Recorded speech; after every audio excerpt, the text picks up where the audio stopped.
Hello friends, welcome back.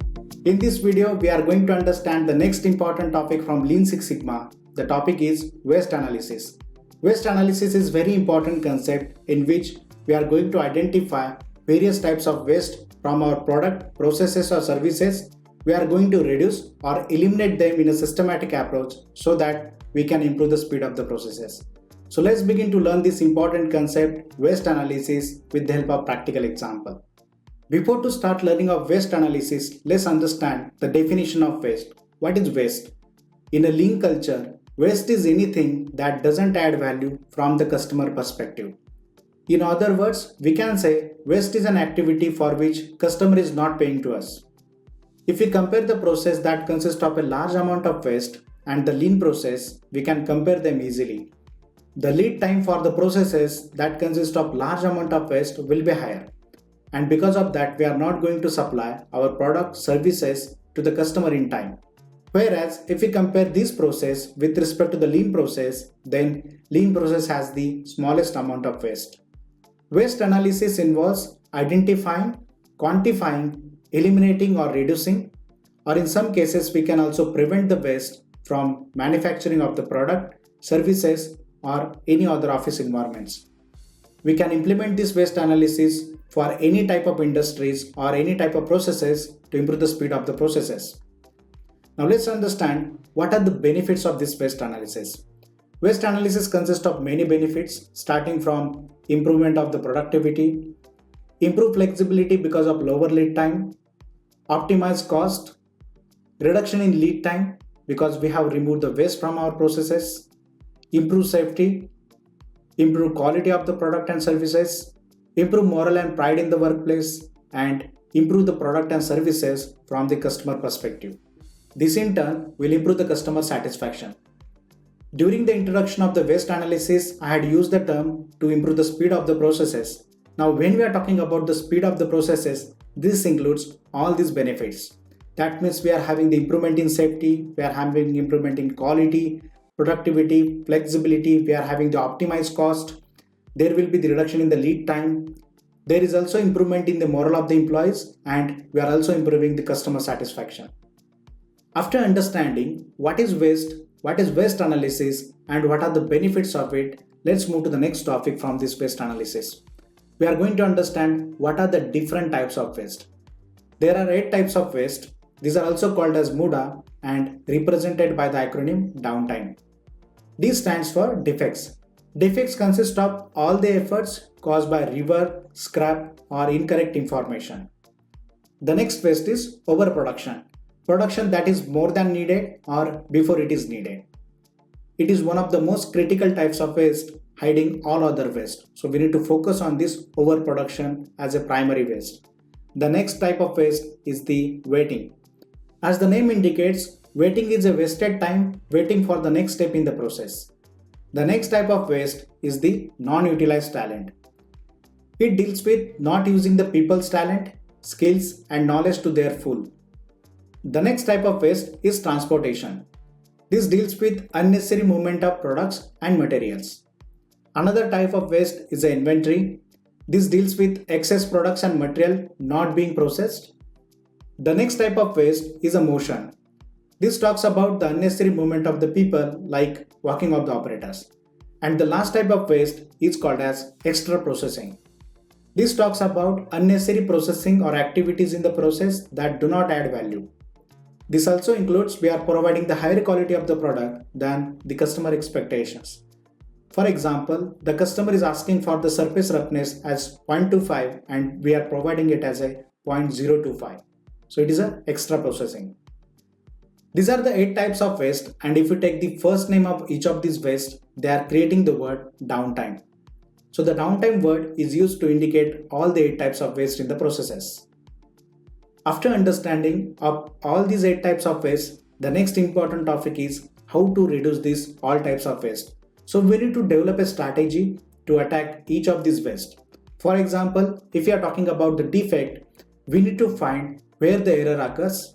We need to analyze the root causes. We need to solve the problem by using various problem solving techniques like Y-Y analysis, fishbone diagram as early as possible because of the rule 1-10-100. This rule is indicating that sooner we are going to identify the defect, lower will be the cost for repair of it. And the last activity, to reduce or eliminate the defects, we can also initiate to avoid multitasking. This is directly relating to product or service quality, or in other words, related to customer satisfaction. Now let's talk about the next type of waste on which we need to take the action, which is overproduction. To reduce or eliminate overproduction waste, we need to produce only what customer want, when they want, and produce as close as to the schedule as possible. Overproduction is a very critical waste because it is hiding all other waste. The third type of waste on we need to take the action is the waiting. To reduce or eliminate waiting, we need to observe what keeps your people waiting, measure waiting and make waiting visible so that we can take the actions on them. We can also allocate more resources at the bottleneck areas to increase their capacities and rebalance activities so that time can be filled productively. We can also improve the productivity of the bottlenecks so that this waiting time can be reduced. The fourth waste on which we need to take the action is a non-utilized talent. To reduce or eliminate this non-utilized talent, we need to ask the questions to the people. We can ask them to become a creative, challenge the current situation or status quo, implement an idea system, and ensure that the ideas are well heard.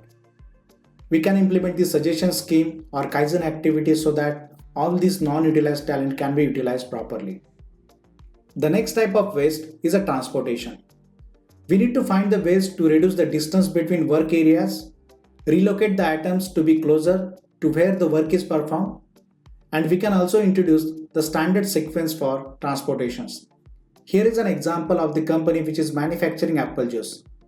In this example, we need to reduce the distance between the apple farms and to the processing unit. The next type of waste is inventory. To reduce or eliminate this type of waste, we need to keep the track of your inventory levels, reduce unnecessary comfort stocks, and don't buy in bulk unless you are sure you will be used all of it. There is always a risk of obsolescence of your products when you are having the higher inventory levels. Inventory waste is again very critical because it also blocks your money. The next type of waste on which we need to take the action is a motion.